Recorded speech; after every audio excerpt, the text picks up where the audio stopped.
Hello and welcome to episode 111 to the Thinking LSAT podcast. This is Ben Olson in Washington, D.C. With me is Nathan Fox in L.A.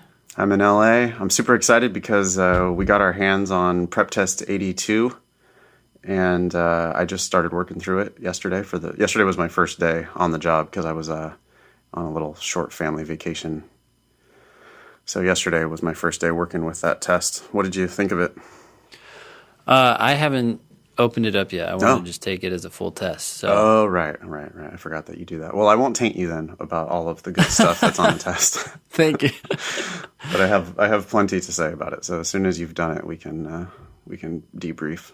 Yeah, no, I'll do it. I'll do it this week, and then we can talk about it next week. That'll be good. Cool. Well, there goes my introduction I was planning to talk about. Yeah. How exciting. So you like it?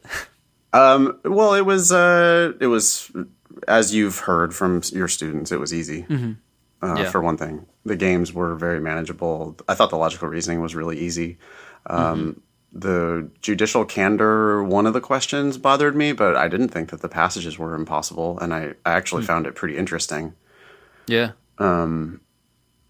So yeah, I don't know why everybody was crying about that. I guess everyone was crying about that because everybody cries about every test, right? There's something to cry about. There's something to cry about. Yeah. Yeah. So anyway, yeah, Prep Test 82, slightly different, but actually no different from any other test. Yeah. Yeah. Cool. So we got a lot of donations after this recent test, which was fun for us, of course. We have to send thanks to Jordan, Calvin, Jamie, Aaron, Jonathan. I think almost every one of these individuals was saying something along the lines that they were giving us $10 over 170. Is that right? I think so. Correctly? Maybe some of the people were like, I'll set a different target score and then gave us $10 for every point over that. But yeah, no, I think these definitely could be a 172, 73, 174, another 174, and a 176. That's definitely possible, especially on this test. I did have one former student who got a 180 on it. It was doable. So awesome. I'm very happy to get the donations, and it's the thank you that means more than anything else. You know, just the fact that you're willing to make that gesture is really awesome. So yeah. Thanks, everybody. Thanks. And also just thanks for listening anyway. I mean, we get such nice emails, and it's always really great to hear from the listeners. So thanks for the support. We only do it for you. And the reviews, too. I noticed that those were going up as well. I don't always people don't always write out reviews, but you can see the numbers going up, which is kind of cool. It's like, wow, people really are engaged or listening, you know, so that's cool. Yeah, no, it's great. It's like a community. It's fun. I guess we should shout out that subscription page. If you'd like to get an email every time we post a show, you can go to thinkinglsat.com/blog/subscribe. And we also got to pitch our classes. If you would like to take a free online class from Ben Olson, you should go to strategyprep.com/free. If you would like to take a free online class from Nathan Fox, you should go to foxlsat.com/free. And I don't know why people wouldn't do both of those. They don't cost anything. And you get to check out my style, check out Ben's style. And then, of course, if you find that one of those is resonating, you could go ahead and sign up for the real deal. But people on a budget, it's kind of funny. I hear from people on a budget, they email me asking for help. Mm-hmm. And then I'm like, well, do this free class and do this other free class, and then they sometimes don't do it. Yeah. And then I question their lawyerliness. Is that a word? Yeah. Yeah. Okay. I think it should be a word if it's not. Yeah, like if you're really trying to do all you can to make the most progress you can make, just because it's free doesn't mean it's not helpful. I mean, the podcast is free, right? So... The podcast is free. Those online classes are free. We each have a bunch of free resources on our website, foxlsat.com and strategyprep.com. So there is a lot there that you can do on your own. And I mean, there's ways you can pay us too, but we're trying to give away as much as we can, while still making a living. Yeah. I wanted to get into this. You have any more preliminaries? No. Okay. I wanted to get into this email. Read the intro to this email. Yeah, it's good. Yeah, I just wanted to. Well, I specifically. This is a student of mine from San Francisco a few months back, and I wanted to share this because it's just a quick look into what type of shit our listeners are getting themselves into when they study for the LSAT and think about law school and a legal career.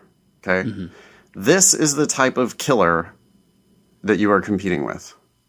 The email says, "Dear Nathan, it's been a while since I last wrote you. I took your July 2017 LSAT class in San Francisco. I know it's been some time, so I understand if maybe you've forgotten me. Still, I had a quick question I was hoping you might be able to answer, if you have time. I just received my score and was hoping you might be able to provide some insight as to where/how I should apply. I have a vague idea of what schools might be reachable for me, but I'm not too sure of where I might stand as a candidate." Notice that semicolon, Ben? Mm-hmm. It's a good one. Yeah, it's nice. "I was very lucky this past September and was able to score a 180 on the LSAT." Okay. That's not luck, folks. That you don't get a 180 from luck. I mean, maybe luck plays into it, but that's not luck. That's 98% skill and maybe a little lucky on a couple 50-50s or something like that. Yeah. She continues, "I am relieved with the score, but a little concerned over my GPA, which comes from a school that I'm not sure is very competitive. Parentheses, it's a 3.96 from UC San Diego." Yeah, those .04 GPA points. That one A minus. Yeah. In 4 years of college. You're pretty much effed. Yeah. She says, "I understand it's not a bad GPA, but I don't think it means very much when the school is taken into account. That being said, do you think it would make sense for me to apply to the top 3 schools with my numbers? Thank you as always for your input and support. Semicolon. I know that whatever I don't owe to luck, I owe you for my most recent LSAT performance! Exclamation point. Best," and this is a pseudonym, we're going to call her Fiesta. But it struck me like that, this is a 180 and a 3.96 from a UC. Now, okay, yeah. It's not UC Berkeley or UCLA, but yeah. UC San Diego is a plenty fine school. And it's a 3.96, which is, in the stratosphere. Mm-hmm. And a 180 on the LSAT. And she's not sure whether she would be an, appropriate possible candidate for Harvard, Stanford, and Yale. Yeah. What she needs to be worrying about is what she writes in her personal statement, because it's like you really, these schools are hers to lose, not hers to, like, she's gonna get into them, right? It's like, what are you gonna do to mess up your application now that you've got everything squared away in terms of your numbers? She sent me. All of our listeners are going to hate this person. I know how people are going to react to this story, which is they hate her. But she's super, super humble, and she's just super nice. And she's obviously super smart. She's incredibly hardworking. She deserves to get into Harvard, Stanford, Yale. And it's amazing how humble someone like this can be. As I don't think it's fake at all. I think she really does. It's part of the reason why she's able to achieve these things is that she doesn't, have this bloated self-esteem, and she did share with me her personal statement. She was, of course, calling it a super rough draft, and it was like beautiful. I don't think I saw a typo in it. Yeah, and it was like her first draft, and it was perfect. I mean, it wasn't her first draft. Maybe she wrote it. First draft. Well, she's calling it her first draft. There's no such thing as right. This is the first one that she got to the point where she would share it. Yeah, and she thought about it. And, I mean, it might have only taken her a few hours, really, because she's obviously very talented and she can edit. But she went through it 5 times before she sent it to me. Yeah. And my response was, I didn't love the topic. The writing was beautiful, but I didn't love the topic. So I actually said, hey, I'd like to see what would happen if you wrote another one on an entirely different topic. Yeah. And that's the kind of thing that would be overwhelming to a different student, right? I never would even ask somebody to do that. If they were coming to me with a 160 and a 3.3, I would be like, I don't think I would ask that question, because it's like, it would seem to be, to them, it would seem too much work. Yeah. To write a whole brand new, what? I'm going to start over? What? Are you kidding me? And of course, Fiesta, our friend here, she just was, humbled that I would even want to read another draft of her personal statement, and asking me about a couple different ideas. And of course, worried that she's not going to be able to come up with interesting things to write about. But I'm absolutely sure that she's going to go away and do another perfect rough first draft on a different topic, and it's going to be awesome too. And so I don't know what's the point. Why am I sharing all of this? I guess I want to show people, what they're up against. This is the type of shit that you're up against. Yeah. Maybe you don't want to go to Harvard, Stanford, and Yale, because maybe you don't want to have to compete with someone like this. Yeah. Yeah. No, there is value in going to a school that maybe is if it's not a reach school for you, then hopefully you're getting money there, and then you're doing well in class as opposed to doing poorly. I mean, actually going back to this GPA thing, right? She got a 3.96 from San Diego, or UC San Diego. And she's looking at that as a negative thing because she doesn't view her school as being that competitive. And although, of course, the school is taken into account, at the end of the day, what they're worried about or they're interested in is how well did you do with the cards that you were dealt. And she did extraordinarily well at this school. And so it's like, how much better can you do? And if you had gone to a better school, maybe you would have done just as well. I mean, when you're getting scores that are this awesome, or your grades that are this great, then it seems like you could have done just as well at a more competitive school. And so my point here is that I think for a lot of people, it's better to go to a lower ranked law school, do really well, and then come out of there and go to apply for jobs and say, look, this is how well I did in school, as opposed to going to a better school, but then being in the middle or bottom of the pack and having potential employers saying, you don't seem to be able to compete with your colleagues, therefore we're not going to hire you, even if you're at a better school. That doesn't matter. Yeah, that might not apply at literally Harvard, Stanford, Yale, right? Sure. But it's going to apply at Georgetown. It's going to apply at top 15, top 10 schools. I think it's going to start to matter. Georgetown is not Stanford Law School. Mm-hmm. Georgetown is not Harvard Law School or Yale. I mean, it's great, but there are plenty of people who go to Georgetown and don't end up, practicing law, or don't end up getting the dream job they want. Yeah. I think Stanford, maybe that doesn't happen. I think you can go to Stanford, be the bottom of the class, and it doesn't really matter. I wonder though, I'm not an employment expert by any means, but what is the GPA for the bottom of the class at Stanford, and what does that say to? Well, they don't even give grades. First of all, they give it's basic. Oh, really? I didn't even know that. No, I forget. My friend who's there now was telling me about her 1L year. She also was saying that it was the most stressful experience of her entire life. They don't give grades? Well, what do they do? No, they give pass or extra pass. Oh, okay. It's pass or gold star pass, and then everybody just fights over the gold stars. but I'm pretty sure that big law will hire everybody at Stanford Law School. As long as you pass. Yeah, you just make it. And I'm sure everybody makes it. I mean, there's probably a few washouts, but that's just going to be changing priorities and deciding you don't want to do it. Wait, which other schools don't give grades? That I do not know, but I know Stanford does not. Interesting. And I'm guessing maybe Yale, maybe Harvard. And I've heard stories of people being literally last in their class at schools like that and getting pretty impressive jobs. So I think at those heights, I think, yeah, you could be set. But like a school like UCLA, remember we had that one episode where we were looking at the placement statistics? What is that website again? I can't remember what it was.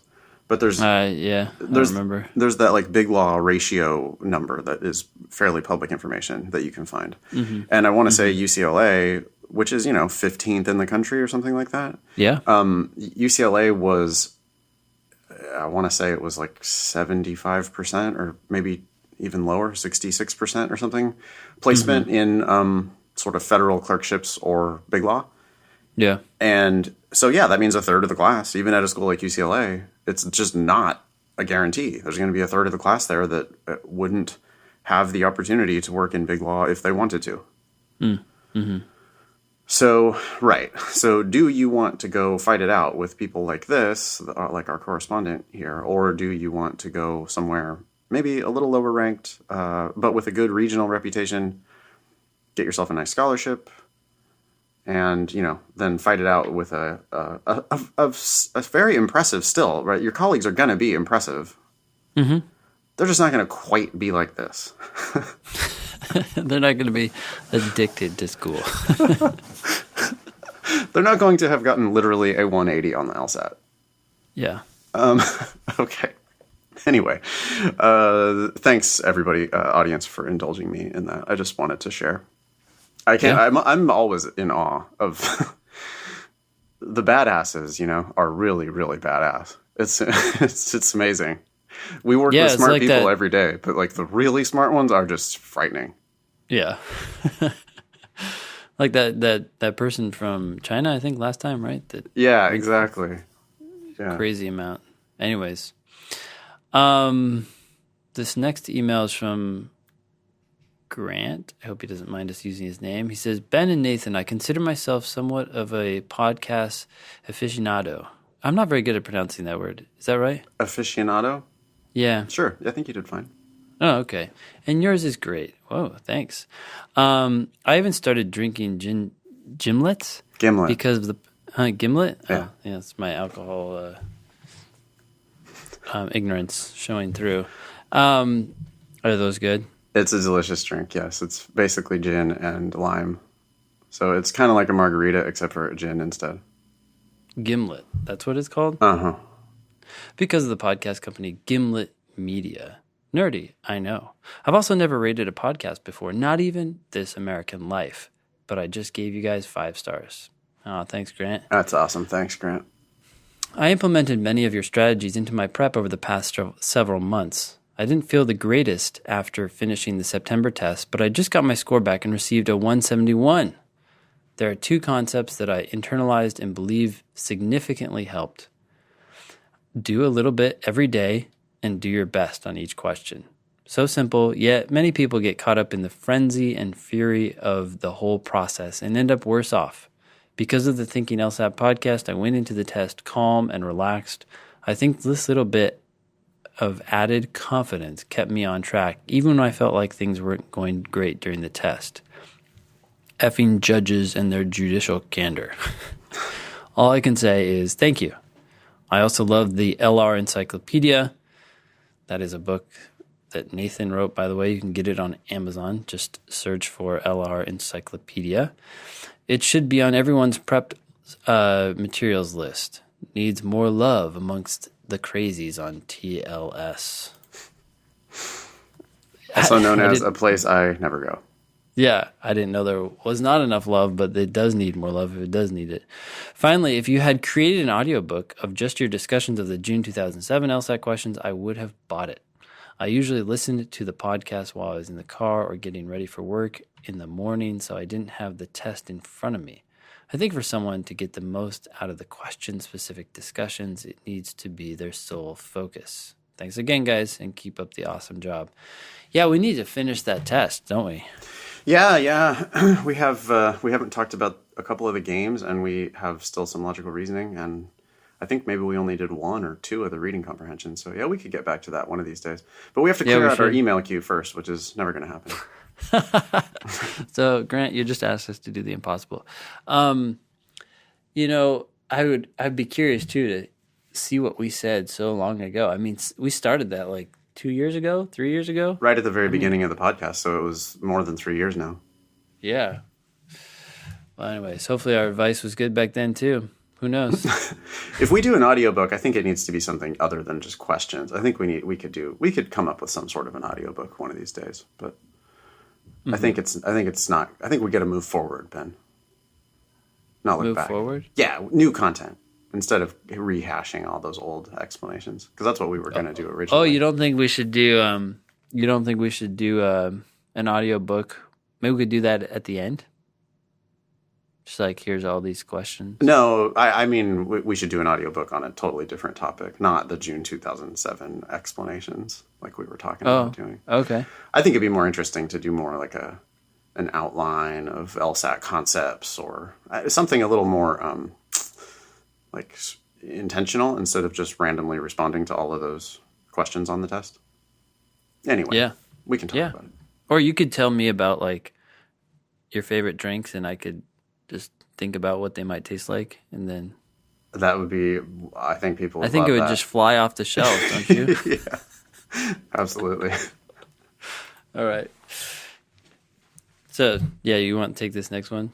That was it, huh? Yeah, thanks, Grant. Really appreciate it. One, I did not see a $10 donation come in.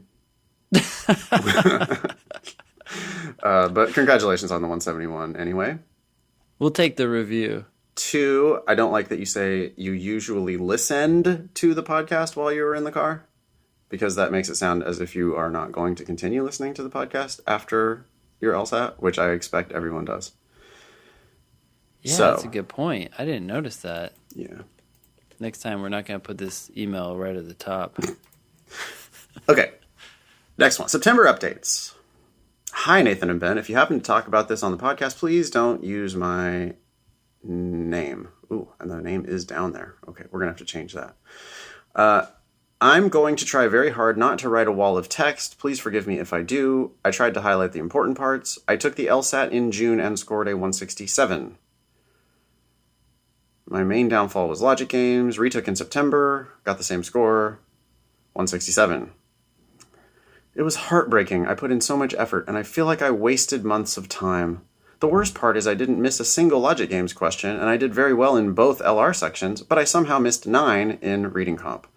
So my question is, of course, do I retake for a third time? This is the question that I'm sure you've been getting constantly. Around this time, when the scores come out, we immediately start talking to people about whether they should retake. Yeah. The answer is almost always yes. I was scoring in the low mid 170s in my practice test. Yes, so retake it, obviously. Can you think of any way what is the rest of this email going to say that's going to convince me not that you should not retake it? I can't imagine what it might say. The only thing would be like if I mean, it's very hard to see, but sometimes people take tests multiple times, and then you're like, I don't know what that score means, right? Right. But that's, okay. That's a good point, Ben. Other than that, and even then, it's sort of like, well, you got him this time. if you're willing to go for it again, you figured do it out. because Yeah, it doesn't cost you anything. It's just, I mean, it costs you $180 and a Saturday. And it could potentially give you $50,000, $100,000 in scholarships. Yeah, retake it. Mm-hmm. You're right, though, Ben. I mean, I always have too much. I'm like too much of an optimist, I think, because when people tell me that they score low to mid 170s, I believe them. And I always just immediately think, oh, well, so it was a brand new test. You've never seen it before, and you strictly timed yourself. Yeah. I know that is a false assumption in many, many cases. Yeah. I mean, especially when it's like, oh, I gave myself a couple more minutes. Oh, that's like, the worst. Oh, my gosh. That's the worst. They feel like they haven't done anything because it's only a couple more minutes, but those couple minutes are huge. Yeah, or low to mid 170s and doesn't mention that it was untimed, or low to mid 170s, and yeah, I have done that entire test before. Yeah. I mean, that's good. It's great that you got them right this time, and it's great. I guess, yeah, it's great you figured them out. But if it's not brand new, and if you it doesn't have that much predictive value if it's not a real trial. I mean, it needs to be a new test, folks, and you need to strictly time yourself. Not 30, you do not get 30 more seconds. You get exactly 35 minutes. Okay. Anyway, I know your standard. Not to pile on, but you also got to use a bubble sheet because that's going to add like a minute and a half to your whole process. Yes, people are surprised by that. You're not allowed to use scratch paper. Yeah. You're not allowed to pause during the 35 minutes to go to the bathroom, or there's some distraction, so you pause it and then come back to it. No, none of that stuff. Sorry, you have to be. Y'all need to be more serious people than you are in many cases. I hate to sound like a cranky old man on that, but I just the longer I've done this, the more respect I have for people who really have the work ethic and the focus, and that they're willing to make it actually a priority. Mm-hmm. So you have to really do it right. Now, I will let you do one 35-minute section at a time. I don't really care if you do all the sections back to back to back to back.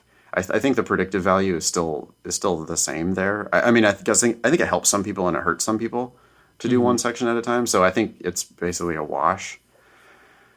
And I don't want to let the perfect be the enemy of the good. So if you want to do 35-minute sections instead of doing a whole test, that's totally fine. But you do need to take those 35-minute sections very seriously. Okay. Yeah. Anyhow, I know your standard advice is to retake if your practice tests indicate that you could do better.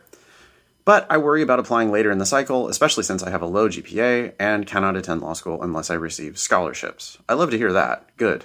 Do not pay for law school. That is our presumption. Mm-hmm. Is there that big of a difference between applying now with a 3.29 and a 167 and applying in January with a 3.35 and 170 plus, since my GPA will also go up at the end of the semester? I mean, the GPA there is is kind of the icing on the cake. Yeah. But my recommendation only becomes stronger now that, you should definitely retake. Hold off on applications. Don't worry about it. Apply in January with better credentials.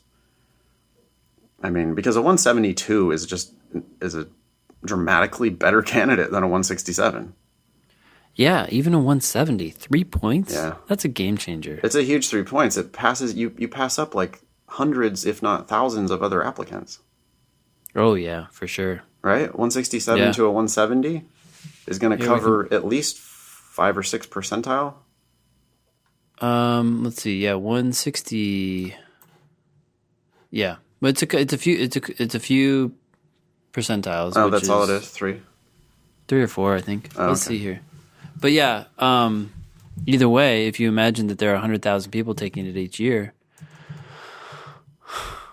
it's actually a pretty easy math there. So you're passing. Yeah, thousands of people. Yeah, it makes a big difference. Also, I'm terrified I would just get the same score again in December, and I would look like I have poor judgment taking a test 3 times to perform the same each time. I do not think they give one shit about that. Yeah. Do you? If somebody gets 167, and then they add on another 167, that doesn't look like poor judgment. That looks like you're fucking smart and diligent, hardworking, willing to keep trying, and you got a great score again. Yeah, you just turn this into a persistence thing. You just say, hey, look, my practice scores suggested I could have done better, so I kept working at it. Yeah. What are you going to do? Shame on me for not being brilliant the first time? Yeah. Everybody knows that persistence is way more important than sheer brilliance. Absolutely. Okay. Any advice you can give would be greatly appreciated. Your podcast helped me remain sane through months of self-study, and I can't thank you guys enough. A loyal listener. P.S. Oh, well, we're going to miss this deadline. The deadline to register for December LSAT is October 18th, and this show is not going to come out until like the 25th or something. So if you could share your wisdom by then, it would be much appreciated. Sorry, we didn't get to it. But we did email. We did email, though. So, okay. I mean, we emailed and said, no, retake. more on the show. Yeah. But this is an obvious retake. By the way, if you're ever up against a deadline for registering for the LSAT and you're on the fence, sign up for it, because if you have to, you just cancel. She says she can't afford it. That's the problem. It's Oh. another example of the rich getting richer. I mean, if you're middle class or higher, it's like a no-brainer to just register. You pay the $180, and whether or not you take it, who cares? It's like a $180 option to take it. Yeah. And when you're lower socioeconomic, whatever, you're supporting yourself, and she's on an LSAC fee waiver, and so she gets 2 free ones. Is that how that works? I don't know. Whatever. But yeah, that's interesting. Is she there a used cap it on the already. number of free ones you get? 2, according to this. Wow. Well, that's really interesting, isn't it? If you only get 2 free, sorry, if you only get 2 free LSATs, if you can only get 2 fee waivers, and yet they're letting people take the test as many times as they want, that's just one more point for the rich. Oh, the rich get richer in a million different ways. I mean, I didn't know that. I didn't know about that cap. That's surprising to me. Well, Why is there a cap for that? Well, those same people, the LSAC would say, well, we can't afford to let everybody take it as many times as they want when they're on the fee waiver. We feel like we're being very generous by allowing these people to take it 2 times for free, and we, provide them with these other resources as well, blah, blah, They're blah. making so much money off this freaking test. Yeah. I don't buy the argument they don't have enough money to. If you qualify for a fee waiver, I think you should be able to take it as many times as anyone else. And I am not the best advocate for social programs, but this seems like one that, I don't know, it just makes sense. Like if you're gonna whatever, it just seems like it's all in the context of the stupid accommodations thing that we were talking about just a few minutes ago. I know we weren't talking about it on this show, but there's so many ways that people benefit when it comes to the LSAT if you have money, and if you don't. Yeah, we were just chatting about episode 109 and the information that we found out about LSAT accommodations. And I've been thinking about it ever since we interviewed Dr. Maloff. I've been thinking about I don't think he is to blame by any means, but he is a symptom of a system where, it's the truth. If you are wealthy enough to pay $1,800 to get these special, recommendations, because he was talking about his 60-page report and everything that he puts together. Yeah. And if you're wealthy, and it basically sounded like no one that he ever writes that report for gets denied. Now that could be because his expert judgment is so great that he never recommends anybody who doesn't deserve it or whatever. Yeah. But it could also be that when you pay $1,800 and have a 60-page report submitted to the LSAC just goes, shit, okay, we'll give it to you. Yeah. And then meanwhile, there's just kids without the wherewithal to even know that they could think about getting tested. And certainly without the resources to pay a doctor like that $1,800 to get the appropriate testing. Mm-hmm. Mm-hmm. And I do know other people. I mean, I know people without a huge budget who have gotten accommodations as well. So it's more and more I'm just hearing everybody getting accommodations. Yeah. I had another student who's already in the 160s tell me that she was excited. She didn't even think that she would, qualify for it based on her diagnosis. And she ended up getting granted 53 minutes. So. Holy cow. Yeah. Yeah.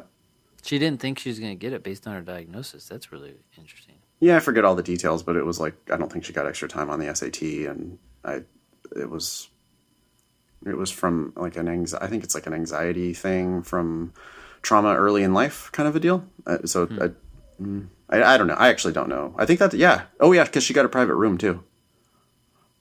But anyway, and she's not wealthy. It wasn't money that got it for her. So the system is not entirely fucked. Mm-hmm. But it seems like it's at least partially fucked and gonna get more fucked as rich people realize that all they have to do is just apply for extra time. Which I don't blame anyone for doing, because that's the system. Yeah. That's the game. Yeah. Whatever. Yeah. Who cares? Just do good with it. Don't be evil.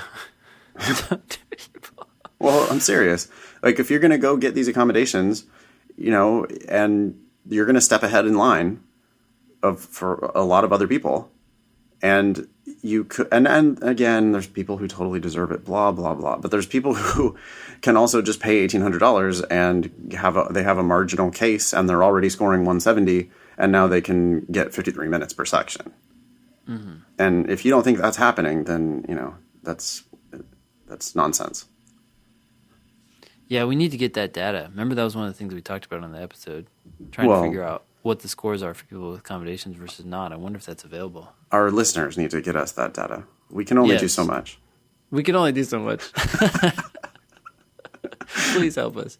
But there's a lot of data on lsac.org. So if anyone finds it, we would love to parse that apart and make plenty of speculations. Absolutely. We will disseminate the data for one, which will be really useful. And then, we will endlessly speculate about what it means. Yeah. You get what you pay for with this show. Okay, cool. That's it. Obviously, retake. If you think you can get 3 points higher on the LSAT, definitely retake. Next one? Sure. I think it's your turn to read. Yeah, it is my turn to read, but what's this thing in all caps? Did you write that? Yeah, because I got... Okay, so this is going to be lengthy. If we have a fake name, and maybe we don't need to read this entire thing. I think we should call this person Wicked. Wicked. See that because they used Wicked. Yeah. Yeah. Uh-huh. Yep. Okay, so Wicked writes, "Thank you for answering one of my questions in an earlier episode. Sure. I was asking about whether to apply to my safeties targets wicked early in the cycle with my 170 from the June 2007 LSAT and save my hopefully better September score for my reaches. Okay. I've decided to wait and send in all of my applications until I get my September score back. I'm neurotic, so waiting will be hard, but you help keep me calm and rational. Mid-October really isn't that late. No, it's not that late. This decision was made easier by the fact that I feel like I crushed the September LSAT. 2 changes I made between June and September made a huge difference. 1, I didn't get any test fatigue. I'm convinced that this is a function of simply being better at the test. Yeah. Also, because there's no need to listen to the instructions, I closed my eyes and pressed my palms together, like an idiot, to meditate when the proctor was reading. I don't know if you're an idiot if you crushed the test. Sometimes I tell people to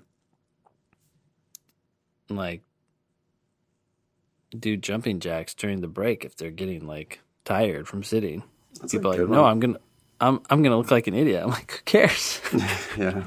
If it helps you get a better score. Yeah. I was more calm and focused than I've ever felt on a practice exam and stayed fresh throughout the writing sample. That's great. I did not wear a watch. This is the second thing that Wicked attributes to her success. In June, I'd convinced myself the watch was helpful. Now I feel like I've reached a new level of LSAT jiu-jitsu, where I ignore the time, trusting that I will feel when I've spent too much time on something. I did not look at the time at all and felt better than ever. I'm convinced going watchless will be the difference between my 170 and my new score, hopefully around 174. Well, the scores haven't come out, Wicked, so I hope you let us know what happened. I'm going to keep listening to the podcast because I like y'all as people, and I'm really interested in potentially taking the test again so I can become a qualified LSAT tutor. Lots of my friends are taking it in 2018, and I would love to test my chops as a tutor with them and see if I can make it a real thing. Any quick tips about teaching the LSAT to others or becoming a tutor? Make sure you know your stuff. Yeah, just because you're good at the test doesn't mean that you can explain it to other people. Try it out. Try it out. It'd be good for your 3rd attempt. I would start tutoring for free before that to help yourself. Well, the 3rd attempt is down here later in the email. Oh, okay. We're only halfway through this one, but check it out. Oh, this is an update. So Yeah, we got an oh, update okay, here. sweet. Sorry, I thought this was all the same email. Yeah, Thank you 1,000 times. fake name. Fake name. Okay. I love the idea of people becoming LSAT tutors. It is a wonderful life.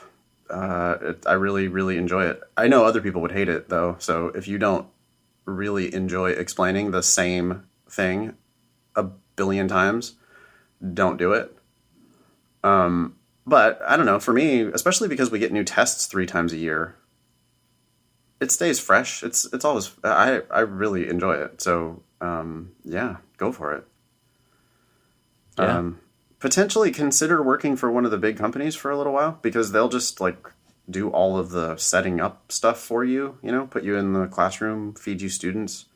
You won't make nearly as much money as doing it by yourself, but you also get some support and some free marketing, and you don't have to, because there's all kinds of little hurdles that entrepreneurs like Ben and I have had to overcome. Just tiny little frustrations like, processing credit cards and Yeah. boy, all kinds of things. What did having a website, Yeah. getting a business phone number, business address, whatever, Ben, all the million little hurdles. Yeah. Yeah. Thank God for all those little hurdles. Otherwise everyone would do it. Barrier to entry. Yeah. Okay, cool. So Wicked goes on. Just wanted to update on this email and let you know I scored a 179. Yeah, nice work. Yeah, good. Are you glad you retook it? This was a 170 on record. Yeah. Not sure whether she should retake. Yeah. Retake 179. Boom. Boom. That is called life-changing. Yeah, that's cool. Especially with that 3.81. Yeah. She goes on, your podcast was the only tool I used other than prep test to gain 9 points on my 170. You and Ben changed my life. I will be applying confidently with a 3.81 and a 179. Notice our earlier letter. Yeah. Not applying confidently with a 3.96 at a 180. Okay. So there's levels. There's just always levels. Everyone. Yeah. Okay, go So ahead. she says, I look forward to listening for more negotiating advice and law school admission tips. I sent out 12 applications the night scores came out. Wow. She was ready. That's another thing, right? Like how many people wait for scores to come out and then get their applications ready? Yeah.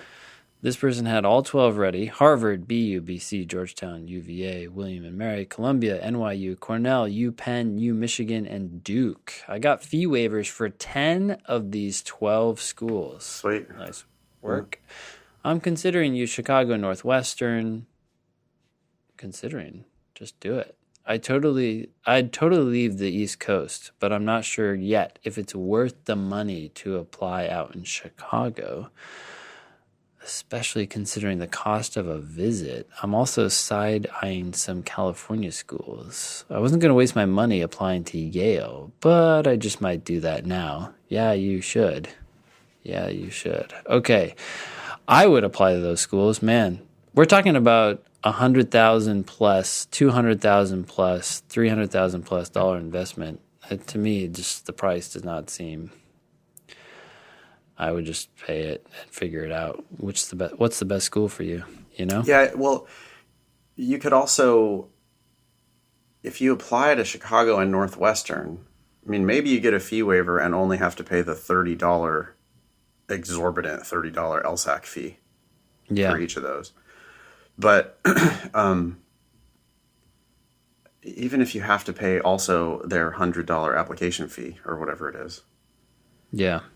Like Ben says, we're talking about hundreds of thousands of dollars and your entire career. Mm-hmm. If you would leave the East Coast, why not broaden your net and see if you can get a really killer offer from Chicago and Northwestern?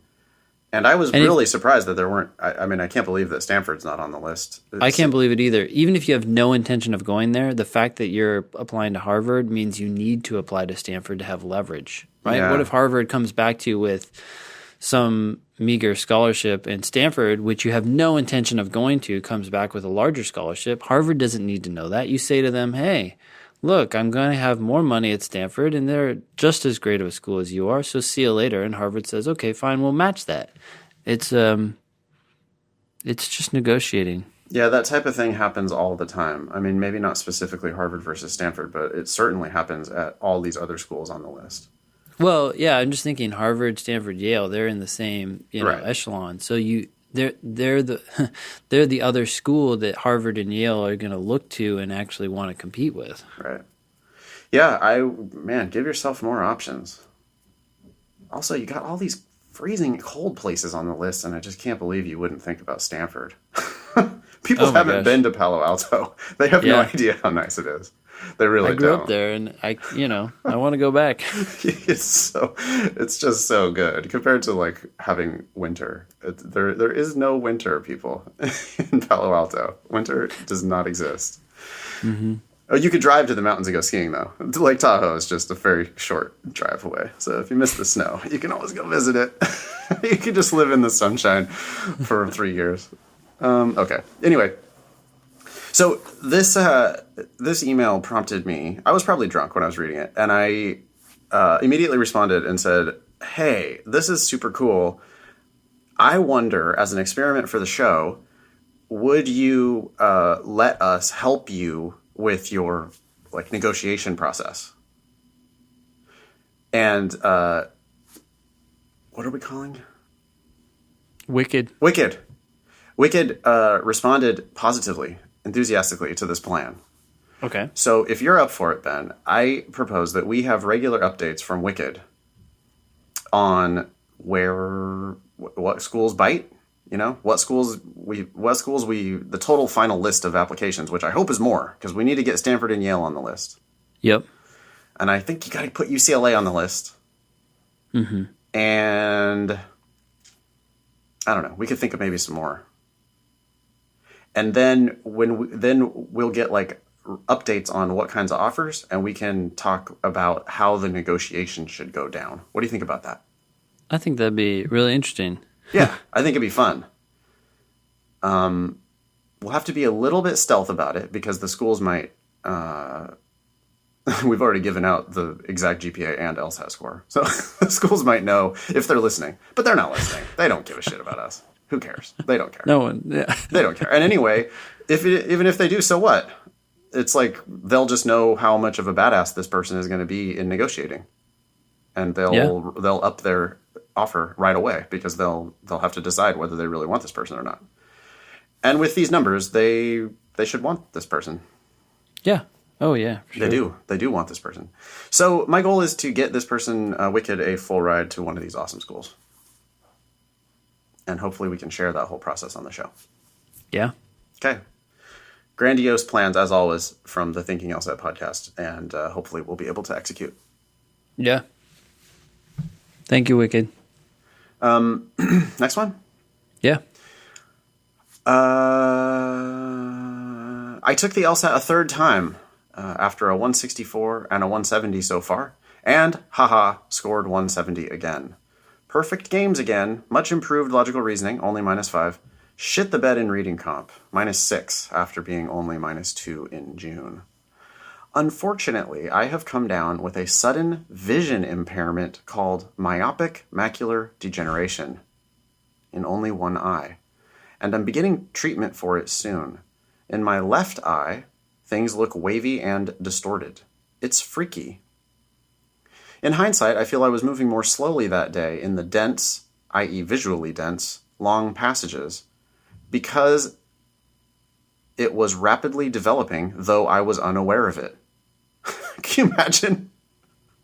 This is crazy. You don't even know this is happening? You're like going blind on the LSAT? I would have thought I was having like a brain aneurysm. You would probably just think you're just like, oh man, I'm like stressed out or I didn't get enough sleep or something. I'm losing it. The LR and LG being mostly mental gymnastics, I think my improvements bore fruit unencumbered by the weird vision thing, or if I would have been unencumbered by the weird vision thing. Oh no, no. Sorry, that's a bad edit by me. Unencumbered because Not he's encumbered. saying that the LR and LG was good. So I guess the I thing was only happening during the reading comp. That's weird. No, I think he's saying that the I thing wasn't affecting LR and LG as much Oh, it because just it's more happened about the mental process you go through once you have the information in your head because as it's opposed not to as RC. yeah. Okay, I mean there is less reading on the games, but there's not really less reading on the logical reasoning. No, but like you only have to like stay focused maybe or like Shorter bursts. Yeah. yeah, shorter bursts or Well, something. yeah. I mean, there's going to be some weird rationalizing and false hypotheses here in this Yeah. analysis. Especially -2, -6 is not that huge of a difference. Yeah, exactly. And your eye starts freaking out, and then it's really easy to just say, "Oh, it's because reading comprehension is so dense." It's like, well, I don't know. There's the same number of words on the page in reading comp and logical reasoning, I think, or really close anyway. Yeah. Okay. Anyway, I think my improve. I already said that. Would you write an addendum about this? E.g., guys, I swear I could have hit 175 the third time, but I was half blind and didn't even realize it. Best wishes to both you guys. Yeah, what do you think? I don't know. I think it's just it's a tough sell. It just seems like I think it's just gonna come across as kind of like an excuse. Not that it seems legit, but at the same time, like, how would you make this argument? If you're gonna say, look, I swear I could have hit a 175, then you're gonna have to point to your practice test. But if you're doing 175 on your practice test leading up to the test, how is it that your eye became it really developed so rapidly that it was the official test in which things started to break down, and the week before when you were taking a practice test, it hadn't broken down yet? Even if that's true, it just seems highly convenient. So Right. I don't know. I just think it's going to be viewed with skepticism, so I would ignore the whole thing. Two I 170s is awesome. It's great. I just never approve of I could have done better on the LSAT. Yeah. The answer to that is do better on the LSAT. Yeah. And by the way, we were just talking about accommodations. Yeah. You have been diagnosed, apparently, with myopic macular degeneration. I am certain that you could get accommodated for that. Yep. When I say, And should with I your say 170. certain? I shouldn't say certain. How about I'm pretty fucking certain that you're going to be able to get accommodated for something like that. I mean, that's a medical issue. Yeah. How do they not accommodate for that if they're accommodating for all these other things? They have to accommodate for that. That's exactly the type of thing that, everybody feels good about accommodating for. Yeah. And when someone's completely legally blind, of course they get a braille test and of course they get extra time. Yeah. So now you're having a vision impairment. This is weird. A doctor told you that you have this. I think you can absolutely get accommodated. I'd be shocked if you don't get like time and a half and you turn that 170 into a 178. Here's the reason I think they might not get it. You're mad is because they already have a 170 on record. I don't think LSAC is even allowed to look at that. I think it's probably illegal. No. I feel like they have looked at it before. I feel like we've talked to people who said they did well, therefore they weren't allowed. That sounds like it would not be a thing. I think it's illegal. It's illegal to say that It's illegal. Well, no, I mean, you think this is like the pre-lawsuit sort of rationale, maybe? yes, I think that's pre-lawsuit rationale. I think post-lawsuit, I don't think they're allowed to do that type of shit. I think that they have to evaluate the issue and not evaluate. But you're looking at like studies and stuff. Wouldn't one of the studies be an LSAT? Like that's yeah, but also with this guy, especially the scores happened before he came down with a sudden vision impairment called myopic macular degeneration. Yeah. Anyway, certainly worth applying. And worth trying. Yeah, and if or if you think you've like really improved at the LSAT, the fact that you're willing to write an addendum saying I swear I could have hit 175 the third time, okay, then do it. I think that's a no-brainer to just do it. If you can do it, you should do it. So that's my vote. Apply for accommodations, see if you can get it. even if not, it sounds like this correspondent thinks that he could have done better. Well, and here's the thing: is treatment going to solve the problem? Right. He's beginning treatment soon. If it does solve the problem, then maybe Don't taking it in don't start December the is, treatment yet. Make sure you get accommodated. yeah. Then get treated. Get them now. Prospects for treatment are grim. They are very grim. We're going to try some experimental procedures, but in the meantime, we need accommodations for December 2nd. Yeah. That'd be the great. You get treatment, you get fixed, and then you go get accommodations. Oh man, that's glorious. Yeah. We'd love to hear about your 180 and your $10 donation. That's $100 donation. No, 100. I guess it'd only be 50 since he's expecting to get 175 already. But we'll see about that. This is good. Anything else on that? Nah. Okay. Good luck with that. That sucks. I hope the eye thing gets eyes are valuable. This next one's delightful. Hey guys, I just wanted to thank you for helping me through the process of taking the LSAT. I ended up taking it 4 times because I felt I could do better, and my scores were 166, 167, 166, and I just learned that I got a 173 for the September test. Wow, that's cool. That's so awesome. That is cool. Yeah. It took me 4 times, but I ended up with a score that makes me very happy. Uh-huh. I have all my applications ready to turn in, and this makes me so much more confident. I can't thank you guys enough. Best, Calvin. Calvin continues. I remembered that, Calvin donated. I remember earlier this summer I pledged to donate $10 for every point over 170 I got, so I went ahead and donated $30. Thank you, Calvin. Nathan, if you get a chance, please try the Edmund Fitzgerald Porter from the Great Lakes Brewing Company. They're from my neck of the woods, and it's a nice dark beer if you're into that. Are you into that? I am, and I will. Cool. I don't know where I can get it around in Los Angeles, but I'll keep an eye out for Great Lakes Brewing Company. I've heard good things about, I'm assuming that's Michigan. I've heard good things about Michigan beer, so I'll check it out. Yeah. Ben, I'd like to recommend the book, The Wisdom of Psychopaths. Should I take that as a compliment? I'd like to recommend the book, The Wisdom of Psychopaths.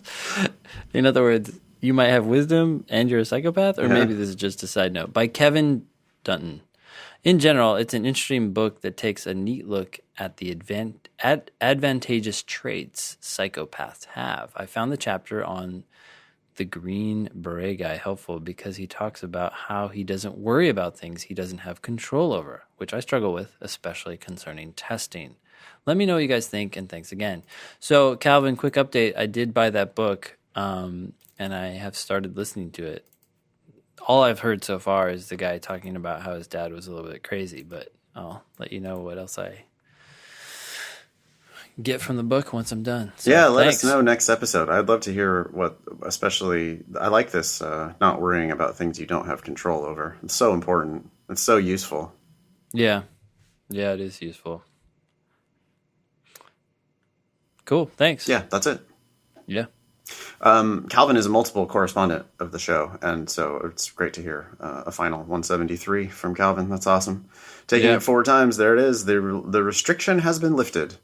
And we now have somebody taking it 4 times, getting 6 points higher than the highest score he had on record.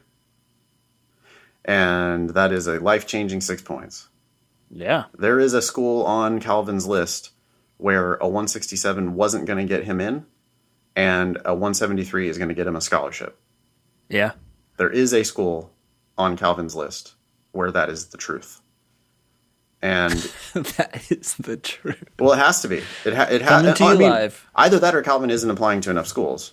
Yeah, But there has to be a school where Calvin was on the bubble to get in, and now is not only going to get in, but is going to get a scholarship. Because that's just a huge 6 LSAT points. Yeah. Awesome. Next email. I just got my score and donated $40 to your show. $10 for every point I received above my original, quote, dream score that my Kaplan teacher told me wouldn't be attainable. Oh. That's strange. That's amazing. you just have a dream score. Your Kaplan teacher told you you're not going to get there. And then you end up scoring 4 points over that and donating $40 worth of beer/book money to the Thinking LSAT podcast. Thank you very much. I'm going to miss your show now that I'm done with the test. Who knows? I may keep listening just for the fun of it. Thanks again. And this is another anonymous. So awesome. Yeah. This next one is to you, Nathan. I held off on emailing you immediately after the September LSAT because, frankly, I was a little embarrassed by my initial email. It was excessively panicky, which, as you noted, wasn't exactly helping anything. Bottom line, I buckled down, focused on logic games for the last 1.5 weeks before the test, and just got my score back. I earned a 177. I have a feeling already this episode has been overloaded with high LSAT scores, starting with a 180. People are going to be like, fuck this show. I don't want to hear about anyone else's 170 plus wham score. I'm out of here. So I'm sorry, but we'll see. If we lose some listeners, that's fine. It's called culling the herd. Only the strong are going to survive. Just like how the wolves can help the moose population, kill the diseased ones. Yeah, that's a great analogy. You're welcome. If you're wondering whether you want to keep listening, just think of the wolves. Okay, so this lovely correspondent continues, which is significantly higher than anything I'd previously hit in a practice test, 169. That's Holy awesome. Smokes. Yeah, don't tell anyone that when you're applying. Thanks for the advice, and thanks for putting together such a solid podcast with Ben. It was clearly helpful. Yeah. Everybody has a plus or minus, 4 or 5 points in them. And so it sounds like a couple things happened. It just kind of clicked at the last minute. Logic games, this correspondent had sucked at the games and solved games at the in the last week.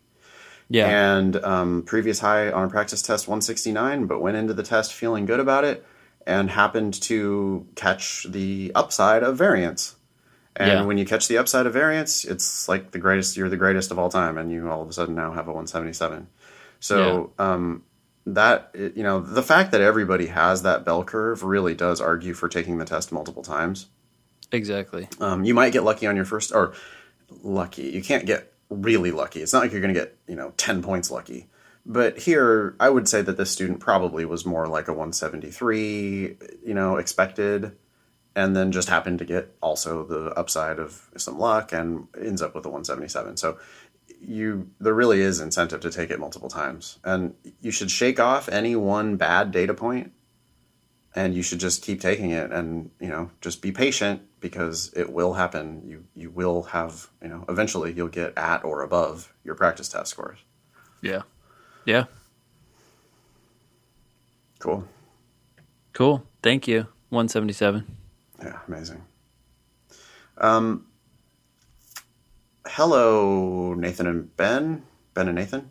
I listened to your podcast at work by downloading previous airings, so I'm not fully caught up on all your recordings, but I do have a question about admittance into law school. As you can see, I'm emailing you from work, and I work for the state of Florida. While younger, I got into legal trouble and ended up becoming a convicted felon for a drug possession. I ended up completing the probation and finished my bachelor's degree in criminology with a 3.39 GPA. I have taken a previous LSAT in June and I got a 153. I totally Christmas treed an entire section because my brain was fried and I anticipated it being an experimental section. Oh my God, what? Yikes. That is a dumb move. Stop doing that. You can't tell which section is experimental, so stop trying. You can't tell. Yeah. From previous practice tests and confidence going into this test, bad semicolon. I'm sure that I can get a score in the mid to upper 160s. With all of this being said, is it actually feasible for me to get accepted into a law school with my flawed background and mediocre scores? I was looking at FSU's law program for my ideal choice and FAMU's for a failsafe. Is that Florida something? I don't know. I don't know what that is. I would prefer you didn't use my name in the podcast if you did plan on airing this, and I would greatly appreciate any and all advice. Thanks. And we just took the name out. It's anonymous. Christmas tree. I do not know really what the deal is on felonies. Do you? I don't know either. Convicted felon? You most likely are going to need to ask well, actually, no. Call the State Bar of Florida. That is what you do. You call the State Bar of Florida and you ask them, have a very candid discussion with them about whether you will be able to be admitted to the bar. Convicted felon, there is some chance that Florida is never going to admit you to the bar. You might have lost, unfortunately, your privileges there. On the other hand, they might say, yeah, absolutely no problem. You have to disclose this before you go to law school, and no big deal. Yeah. We are not lawyers, and we are not your attorney, and we do not provide legal advice. So you might want to consider hiring a lawyer who has some expertise in this area. But I would certainly start with a phone call to the State Bar and see what they say about that felony. Yeah. Now, as far as is it actually feasible for me to get accepted with my mediocre scores, you're claiming that you can get a score in the mid to upper 160s, and if you do that, then you no longer have mediocre scores. Your 153 that you have on record is quite mediocre. You didn't even do one of these sections. And so that's, if you are going to go to law school, you absolutely have to retake the LSAT. I mean, it would be... How big of a mistake do you think that would be, Ben, to attend law school with this 153? In dollar terms, how big of a mistake? Hundreds. At least 100,000. At least. But here's the thing. Yeah, and then you got to think about over a lifetime, right? But here's the thing. If he Christmas treed a legit section, I mean, that actually I don't think here is ever clarified. If that actually was a legit section, then this 153 is actually pretty amazing. Yeah, I mean, that's pretty good evidence that he could definitely get it into the mid 160s. I don't know about upper 160s based on one section. People overestimate. Yeah. It's like, because let's say he's getting 20 correct per section and he only got 5 because he Christmas treated it, right? Yeah. You would expect But that's 15 points, yeah. So not LSAT points. But no, it's 15 questions, but 15 questions on top of a 153, it gets you above 160, but it doesn't get you like to 180. Or, it doesn't get you to 168. No. It's going I don't know if would it get you above 160? I mean, somewhere upper 150 is low 160, somewhere in that range. I mean, because the LSAT scale is so compressed, right? We can answer this question. I'm just looking it up. Well, you can do it. We're going to do some work for you here. This is amazing. 153. At least on this one test, that was 60 points. So if you went up 15 points from there, that would get you to 162, 161, just depending on how you look at this. So, yeah, low 160s. Yeah, it's like those 15 questions at this part of the scale, it translates into 8 LSAT points. Okay, so that's great. So you could get it. But I mean, even that is a no-brainer, 100% must retake. You're just an idiot if you don't. Yeah. But I wouldn't until I had called the State Bar, because the State Bar might make this whole thing moot. Mm-hmm. Let us know what you find out. Unless, of course, he's willing to practice somewhere else that doesn't care about. Well, then call the State Bar of wherever else you're thinking about going. Yeah. And please write us back again and let us know what you find out, because that would be a useful update as well. Yeah. Cool. We already did this, huh? ABA requireddisclosures.org. We did. I don't know that we did the email. The email. Oh, yeah, below that. Okay, so we'll get rid of that. All right. You want to go ahead? Sure. Hi, Ben and Nathan. I actually just discovered your podcast after feeling a bit defeated with the progress I wasn't making and the week of Kaplan prep classes that actually made my score go down.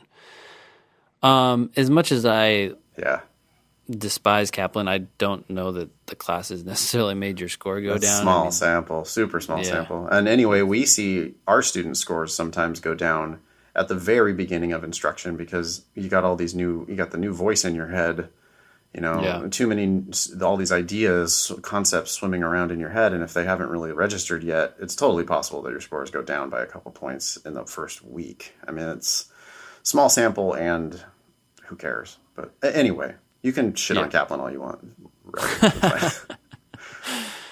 You guys have really helped me to at least keep this test in perspective and stay relaxed and confident a bit more. So thank you. You're welcome. I'm going to bullet point my questions to prevent a wall. 1. Let's say I have a 3.02. Okay, I hope the 3.02 is already determined, but a 170 LSAT. Not yet, but hoping to by December. What would funding look like at a mid-level school like Fordham? I've been looking at the ABA 509s, but funding is a little unclear when you're a splitter. Is that the proper term? Like me, yes, it is the proper term. I'm assuming that they only offer full rides to people who are in the 75th percentile or 75th for both GPA and LSAT. Is it hopeless with this GPA? Yes, most likely. I mean, you'd have to look Yeah. and see how many, like what percentage of the class at Fordham is getting a full ride, which you can find on the ABA 509, like we talked about last episode.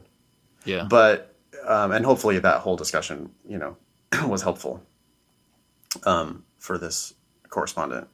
But yeah, I mean, we don't see a lot of full rides happening for people who have bad grades. There's not a lot of that going on. Not at higher ranked schools, especially. Yeah. So, I mean, if you're talking about a school where a 3.02 is actually within above their 25th percentile, then with a big LSAT score, you have a lot better chances. But if your GPA is below their 25th percentile, it's hard to see how you're going to be getting a full ride.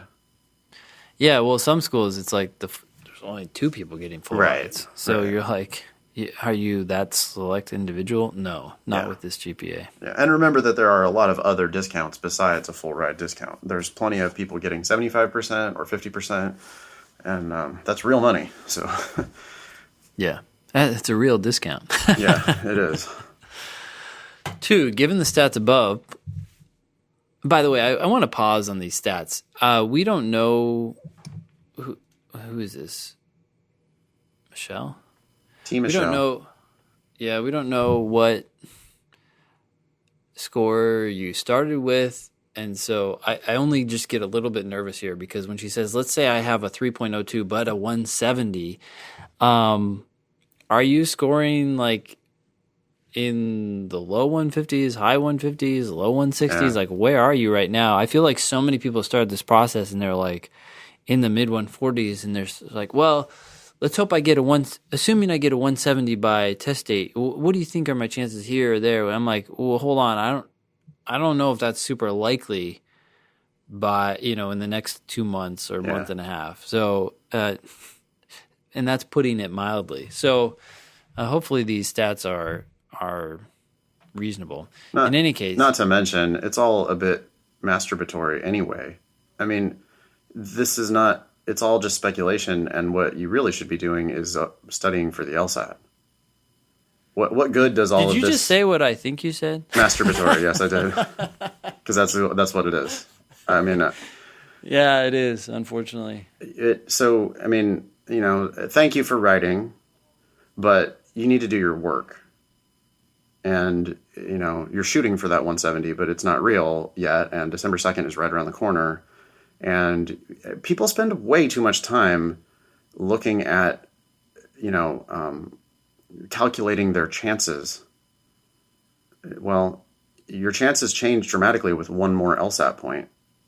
Mm-hmm. So go get that one more LSAT point and do a little less of the speculation. I mean, once you have a score on record, or once your practice test scores are consistently in a certain area, you could start doing a little bit of looking to figure out a list of schools that you might apply to.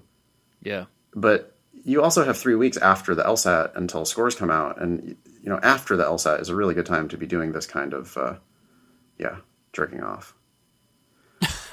Sorry, I'm not trying to be too insulting, but I mean, I mean that, and I hope you take that in the spirit in which it's intended, which is love. And You always say yeah, that. I do. I can say whatever I want because the spirit was right. It's true though. I mean, truth Yeah. is my defense. Yeah, you got to be. This is kind of a time waster, and I think it can Yeah, actually be destructive because if you start getting in your head and thinking to yourself, "I have to get X score, or else it's not possible to go to law school," yada yada yada, yeah, then you end up shooting for the score as opposed to just shooting for your best performance, yeah, or your best performance given where you're at. yeah. In any case, We got to skip this second paragraph. Peace Corps, masters, another masters, teacher for 5 years. That's great. yeah. Who cares? Everybody has lots of soft factors that are good. Those are good ones. They're great. But that's not going to make any difference compared to LSAT and GPA. So LSAT's the one thing you can change. So change the LSAT. Yeah. So that's what she's asking, right? Yeah. So, Does this make me better? Does it make me? Yes, on the margins, it makes you a better candidate. But yep. okay. 3. Number 3? Yeah. As I discovered your podcast somewhat later into my studying, I've spent a decent amount of time delving into the latest Kaplan book. I do find some things helpful, like ways of thinking about formal logic, and some of their explanations do make sense, but I also haven't seen a ton of improvement in scores, so I'm not sure what to do. Do I throw the book aside and look somewhere else entirely? Flip through and just practice the LSAT problems? I'm not relying on Kaplan entirely. I have other books and a ridiculous amount of prep tests that I'm working through, but I'm not sure if Kaplan is worth the time. Yeah, well, what about our 2 free classes? See how that goes for you and see what that does in terms of helping you think about the problems you're working on. Yeah, and basically any other resources besides the Kaplan stuff. I mean, Yeah. Ben always points out you can do the real LSAT questions that are in there. So to the extent that there are LSAT questions and tests, you could use those, but you shouldn't read their explanations. You should not read their substantive strategies. Like, you think that it is helping you. I do find some things helpful, like ways of thinking about formal logic. I'm very skeptical. I think you think it makes sense, maybe, but I kind of don't know that it actually makes sense. Mm-hmm. I've just seen so much bad stuff, so I'm worried about all of the wrong ideas that you're going to be getting when you're using that book. And if you've got all these other resources, I definitely think you should use almost anything else. Yeah. Yeah. Anyway, thank you for keeping us all calm and assuring me that I do, in fact, want to go to law. What? And assuring me that I do, in fact, want to go to law school? Yes, of course. If we can't talk you out of it, then you should do it. Yeah. Then this is the right choice for you. Yes. I actually was feeling a little uncertain before I found your podcast, but even through your cynicism and warnings, I still feel pretty determined, which is a calming feeling. Yes. Exactly. Cool. We are voices of calm and reassurance. Calm and reason. Awesome. Thanks, T. Michelle, for writing in. Beautiful. Hi, Nathan and Ben. If you read this on the show, please don't use my name. Thanks. I took the September test today in Bangkok. It went horribly, and I have already canceled my score. I became very anxious as the test began and couldn't think clearly. I tried to calm down, take deep breaths, but nothing helped. Then, during Section 2, Games, I froze on the second game and couldn't finish the section. Knowing that the points I'd already lost in the first 2 sections were enough to kill my score, I decided I would cancel my score and finished the test relatively calmly. I've never experienced test anxiety before in my life, and I wasn't expecting to today. Over 5 months, I've done 20-plus full-timed tests and many timed sections using a Proctor app. I have consistently scored in the 170s. I attribute my anxiety today to a combo of a stressful morning. Uber driver drove in circles for 30 minutes looking for the test site and got yelled at by Thai military men, and the pressure I've put on myself to do well on this test. I want to apply to schools this cycle, but I also don't want to apply more than once. I have a 4.0 and a year of work experience for a startup in Vietnam. I want to go to Harvard, Stanford, or Yale. Should I retake in December and apply in late December, early January? I worry about applying this late in the cycle and about a repeat of today's disaster if I'm stressed about the December test being the last chance for applying this cycle, or wait until I return to the US next year, retake as many times as necessary, and apply early next cycle. Thanks a lot, and we've got name redacted here.